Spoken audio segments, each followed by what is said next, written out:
God told Abraham, if you really love me like you say you do, and you obey me, I want you to do something. Sacrifice your son for me. He said, God, this is my first son. I never had a child. How the heck I want to sacrifice my child for you? But he did it anyway. He took his son to a mountain and built, I guess, a rock, and put his child. He did not sit his child. His child laid down. His child asked him, Father, what are you doing? He said, I have to do this. He said, why? He said, please don't question me. I have to do this. Well, Abraham was about to sacrifice his son. Out of nowhere, God came and said, okay, your love for me is deeper, but I cannot allow you to sacrifice your child. So when God saw that, immediately he told Abraham to throw the I don't know if it was the match or whatever Abraham had to sacrifice his child. I guess he's supposed to set his child on fire or whatever. Before he was about to sacrifice, that's when God revealed, not revealed, intervened and say, okay. I understand the love for you, the love that you have for me, that even you pray for this child, you actually will sacrifice your child for me. Now this time, you don't have to sacrifice your child. Abraham said, okay. And he took his child. And his child was happy that, whoo, thank God, God saved me from my death. Whoo. So it happened. Abraham lost everything. When I tell you Abraham had everything and then lost it at the same time, he lost it. He had what he had? He had mountains, he had farms, he had goats, he had everything. What I mean, that man had everything. He had everything was destroyed. Abraham not only had one child, but he had multiple children in the process of it. Because that's the reason why they said God is not only a man, but he's Abraham as well. He's the father of Abraham. You don't hear that? The father. When I mean the father, he's a father of Abraham. So everything Abraham had, he got it by being faithful. That's what I mean. And then God gave him things that he's supposed to have. He worked hard for it, so why not? Out of nowhere, Satan came involved and burned everything. Abraham lost children. Abraham lost his field, his farm. Abraham lost it all. It went to flame. It just. So the people who was working in the farm came to Abraham and told Abraham, Abraham, your farm, it was blobs. It was on fire. I'm like, what? This cannot be. But he did not say, oh, God, why my farm? Why would you send Satan to burn my farm? He did not say that. While he heard that his children died and he lost his farm, that Satan himself destroyed, he prayed.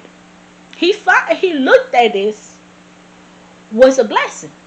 I don't know how it was a blessing, but he looked at it as a blessing. Now, Abraham prayed. He said, thank you, God, for everything I have. Because if it wasn't for you, I wouldn't even have it. Abraham not only lost his farm, not only lost his children, he lost a couple business that he had as well. But here's the miracles thing. What Abraham did not complain of what happened, he was still grateful. That shined a light on him to not take everything that God gave him to go against God. It basically opened his eyes and said, God's the one who gave this to me.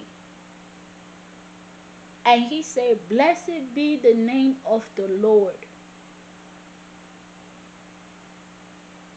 What I mean about this, and that's the reason why I love Abraham's story and other people in the Bible story, is this. If you are into your computer, your laptop, your tablet, your phones, your house and everything like that, but stop paying attention to materialistic things. Okay? Stop paying attention to materialistic. God will take all these things, including your own talent, away from you. He did that to Samuel. When Samuel was the first man that God anointed, God was there and God won the fight of Samuel. Have you heard that story? And I know where Samuel thought he was the big man, nobody can touch him or whatever. Samuel lost everything. Samuel went to go through insanity. He was crazy. Samuel was crazy. He lost everything. His faith in God, he betrayed God, he turned his back against God, everything God gave him, everything God done for him, he has been destroyed. Even the popularity he gained, he didn't gain it from himself. God gave him that. So why are you taking things that God himself gave you? So when God found out that Samuel betrayed him, he turned his back against Samuel. He found David. Now in the Bible, fathers have 7 children. 7. Men have 7 children. 7. He found David. Before he found David, he went through all 6 sons of one father. Did not see David. David was in the farm in their house, attending sheep. He was taking care of sheep, and God saw him taking care of sheep and told his main man that he been with him for years, I want you to go here. I want you to go to this man with 7 sons. I want you to anointed one of the 7. He says, who? Man was sleeping. God came to him in a dream. He said his name is David. He went. Nope. God said, that one. This one. Nope. That one. Nope. That one. Nope. Then he asked the father, where is David?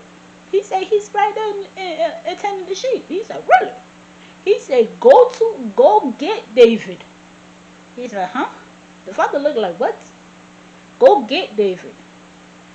So, I don't know if the father wanted to go get David or one of the sons wanted to go get David. But David came inside the house. He said, I am a messenger from God. And God told me to anoint you. He said, why? And then when David went to sleep, God came to him in a dream. He said, David, I want you to go to Samuel.